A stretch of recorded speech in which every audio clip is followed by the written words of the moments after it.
মুর্শিদাবাদ বহরমপুর মোহন মল। আজ আমি চলে আসলাম। 10, 9, 8, 7, 6, 5, 4, 3, 2, 1. বহরমপুরের সব থেকে বড় মল হলো মোহন মল, অপরূপ সৌন্দর্যের ভরপুর।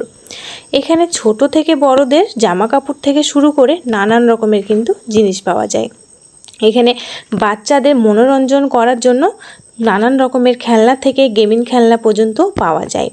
এবং এখানে কিন্তু দেখো সেলফি তোলার জায়গাও কিন্তু রয়েছে, এবং পাশেই কিন্তু ছোট ছোট বাচ্চাদের কিন্তু খেলনা রয়েছে, এবং এখানে সিনেমা দেখার থিয়েটারও কিন্তু রয়েছে। দেশি বিদেশি খাবার থেকে শুরু করে শাক সবজি ফলমূল চাল ডাল, এক কথায় যাকে বলা যায় যে ঘরোয়া সমস্ত জিনিস কিন্তু এখানে পাওয়া যায়। আমি ওপর থেকে নিচটা দেখালাম, দেখো কতটা সুন্দর লাগছে, দারুণ সুন্দর লাগছে। এখানে শুধু যে তোমরা ঘুরতে আসবে এবং কি যে শুধু জিনিস কেনাকাটার জন্য আসবে তা না, তোমরা যদি এখানে ভাবো যে ঘুরতে আসবে, ঘুরতে আসতেও পারো, কিন্তু খুব সুন্দর জায়গা এবং নানান রকমের জিনিস কিন্তু পাওয়া যায়। এখানে সমস্ত রকমের জিনিস পাবে।